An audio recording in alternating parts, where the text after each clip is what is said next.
만화 미스터 초밥왕을 아시나요? 제가 어렸을 적 정말 재미있게 봤던 만화입니다. 그런데 실제로 그런 초밥왕이 있습니다. 혹시 겐로쿠 스시를 아시나요? 시라이시 요시아키라는 사람이 최초로 회전 초밥 시스템을 고안해낸 일본의 초밥 체인입니다. 그는 1947년 첫 사업으로 튀김집을 열었다가 1950년대 초 초밥을 팔기로 했습니다. 패전의 여운이 채가시기 전인 오사카의 분위기는 거대한 산업도시로 발돋움하던 시기였습니다. 도시가 현대화하면서 카운터를 둔 가게가 우후죽순 생겨나던 시기였지요.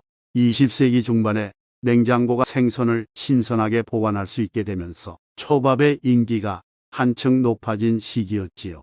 그 당시 그는 초밥집이 협소해서 고민이었습니다. 그래서 요시아키는 좁은 매장이라도 효율적으로 손님들에게 초밥을 낼 수 있는 방법을 찾아야만 했지요.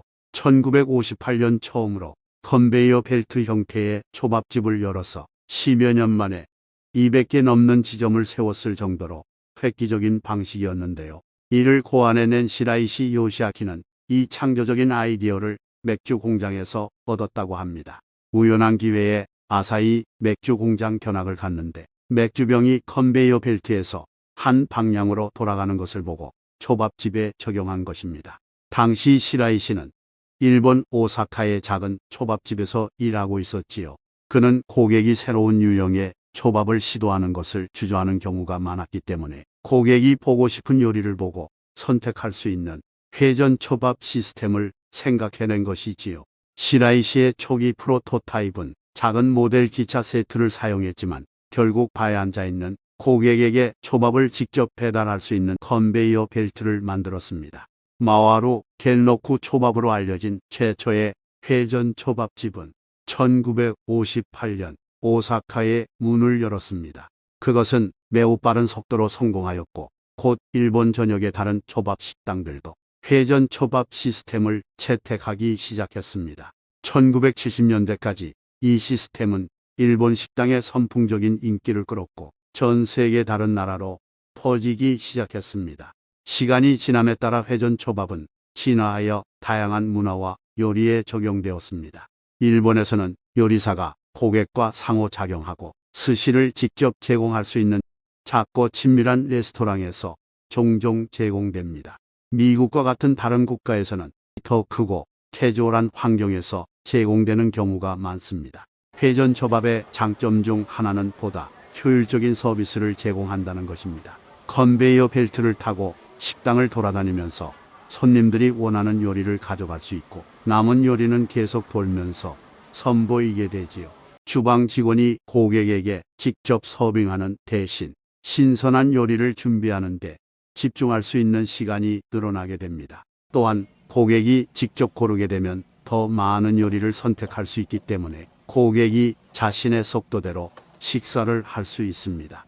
이러한 회전 초밥 스타일은 계속 인기를 끌고 있으며 이 영상을 보시는 분 중에 한 번도 안 드셔본 분은 없을 것 같군요. 최근 몇 년 동안 우리가 초밥을 즐기는 방식에 많은 기술적 진보가 있었습니다.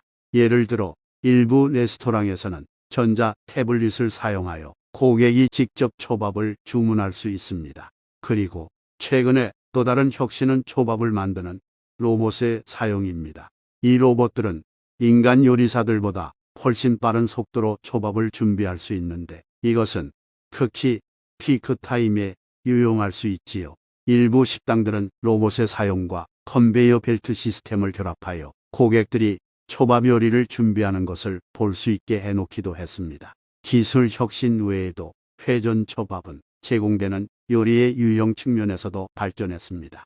전통적인 스시롤과 니기리가 여전히 인기 있는 선택이지만 많은 셰프들은 이제 일본의 맛과 다른 요리를 결합한 다양한 퓨전 요리를 제공합니다.